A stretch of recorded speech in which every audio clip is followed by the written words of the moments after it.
Hello students, let's see this question. The inversion of cane sugar is represented by C12H22O11 plus H2O, giving you C6H12O6 plus C6H12O6.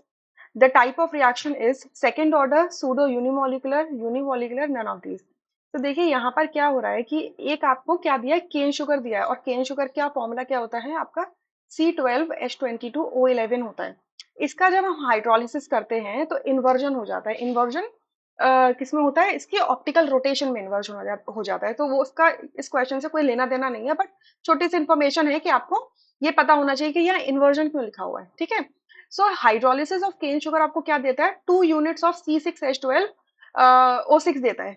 ठीक है, अब इसके अंदर ये जो दोनों यूनिट्स होती हैं, these 2 units are of different species, एक ग्लूकोज की होती है और एक फ्रक्टोज की होती है। ठीक है, तो हमसे क्वेश्चन में ये पूछा गया है कि ये टाइप ऑफ रिएक्शन क्या है, सेकेंड ऑर्डर है, सूडो यूनिमोलिकुलर है या फिर नन ऑफ दीज है। सेकेंड ऑर्डर का मतलब क्या है कि अगर ये रिएक्शन हमें दिया गया है, ठीक है, और ये जो रिएक्शन होता है, लेट्स से कि हम इसे मान लेते हैं कि ये एलिमेंट्री है। ठीक है, ये एलिमेंट्री रिएक्शन है। एलिमेंट्री रिएक्शंस क्या होते हैं, ऐसे रिएक्शंस जो सिंगल स्टेप में कंप्लीट हो जाते हैं। ठीक है, तो यस, ये वैसे सिंगल स्टेप में ही कंप्लीट हो जाता है। यहाँ पर आपका यहाँ पे हल्का सा माइल्ड एसिडिक कंडीशन लेते हैं तो आपका शुगर का क्या होता है, शुगर ये जो केन शुगर के अंदर जो ग्लाइकोसिडिक लिंकेज है उसका क्या होता है, प्रोटोनेशन होता है, and then water as a nucleophile attack करता है through its oxygen and bond की ब्रेकिंग होती है। सो ये बेसिकली एलिमेंट्री रिएक्शन ही है। सो अगर मैं इस रिएक्शन के रेट लिखूं तो एलिमेंट्री रिएक्शन के रेट डायरेक्टली उसकी रिएक्शन से लिख सकते हो।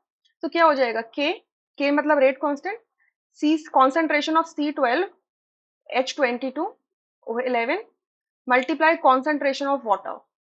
ठीक है, ये लिख सकते हो। अब दोनों के स्टीशियोमेट्रिक कोफिशिएंट्स क्या 1 1 है, तो इनकी पावर भी 1 1 है। ठीक है, अब इस पूरे रिएक्शन के अंदर जो कॉन्सेंट्रेशन ऑफ H2O है, concentration of H2O is unchanged. Unchange मतलब ऐसे मान लो कि बिल्कुल ही अनचेंज है, मतलब ये समझ लो कि बहुत माइन्यूट सा कोई फर्क पड़ा होगा, तो जिसे हम नेग्लेजिबल भी कर सकते हैं।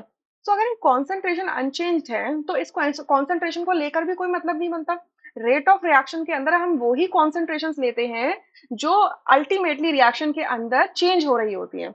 सो इस रेट को मैं क्या लिख सकती हूँ, rate is equals to K dash concentration of C12H22O11। I can write this thing where आपका जो के डैश है वो क्या है, आपका K इंटू H2O है।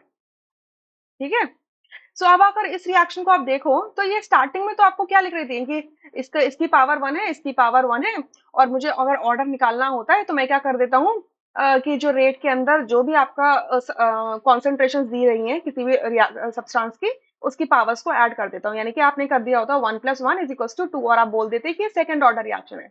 बट ये ऑप्शन नहीं होने वाला है। क्लियर, क्यों, क्योंकि हमने यहाँ पे क्या देखा है कि कॉन्सेंट्रेशन ऑफ वाटर अनचेंज्ड है, यानी कि रेट पर उसका कोई असर नहीं पड़ रहा है, यानी कि रेट ऑफ द रिएक्शन के अंदर उसको इंक्लूड नहीं करेंगे तो बेटर होगा। ठीक है, ऐसा ऑब्जर्व है। ये देखिए, ये थ्योरेटिकल एक्सप्लेनेशन है but experimentally it is observe this thing, right.